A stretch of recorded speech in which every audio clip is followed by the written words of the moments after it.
Suppression of the vital being and the emotions is often prescribed by those following a spiritual or religious discipline due to the mixed nature of the expression that occurs in an untransformed and unpurified vital being.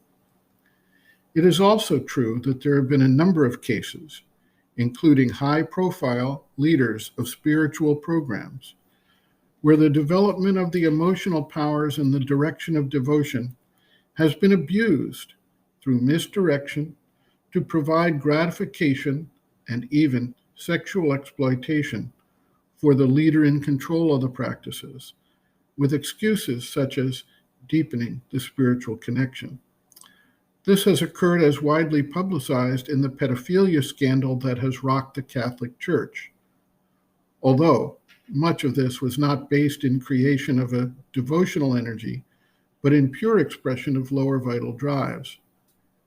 But it is not limited to the Catholic Church, nor to exploitation of children, but covers the entire gamut of religious or spiritual traditions for the most part, and includes all manner of indiscretions. Clearly, the raising up of the emotional force of the being can have its dark aspects. Does this mean it should be avoided entirely? Sri Aurobindo counsels that the devotional force should be cultivated and utilized to help raise up the rest of the being. This requires an understanding of the interplay of the emotions with other aspects of the being and the influence that energy, when not fully purified, can have on the lower vital nature in particular. We see in human relationships of romantic love that the heart's attraction and opening can lead quickly to a rising up of the sexual energies, for example. This occult linkage is one of the areas that requires work, so that as the heart opens towards the divine presence, the lower vital energy is not similarly activated but in an unpurified state of expression. This linkage is how those leading various spiritual or religious communities can take an innocent and positive opening of devotion and turn it towards the lower, darker expressions that eventually snuff out the flame of the devotional energy and embroil the seeker in sometimes lurid expressions. There is a responsibility on the part of the guides and leaders to work towards purification of their own energies and to avoid exploiting the innocent movements of those who come within their sphere of influence.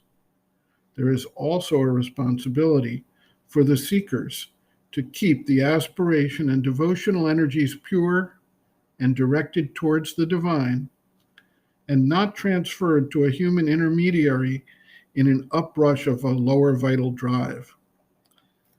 There may, of course, still be the desire active to experience human love and relationships, to the extent these are based on the higher nature and not exploitative in their intent or action.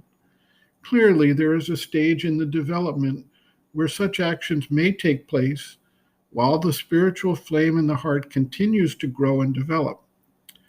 Much of the problem lies in the confusion and mixing of the two as if they represent the same energy at work, when in fact, the psychic and the spiritual aspects of love develop a different energetic field than the human forms of emotional expressions of love and all that tends to come with them. The secret lies in understanding the energy that is experienced. Is it rajasic, based on the force of desire and control? Is it dark and tamasic, leading into weakness, enslavement to vital or physical gratification, or even lower forms of expression?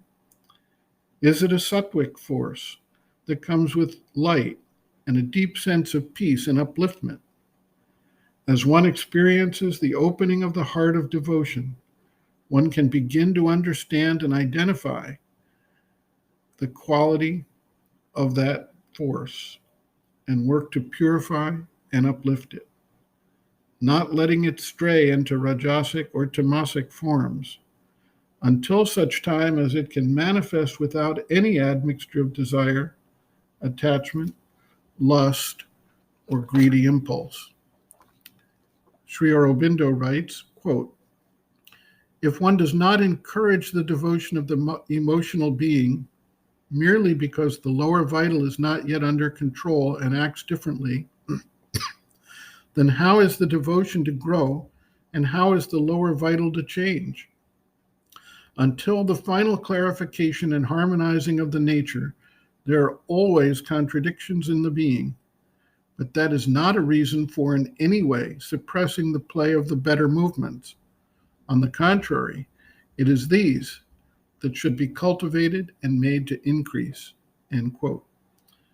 Reference, Sri Aurobindo, Integral Yoga, Sri Aurobindo's Teaching and Method of Practice, Chapter 6, Sadhana Through Love and Devotion, Divine Love, the Emotions, pages 162 to 164.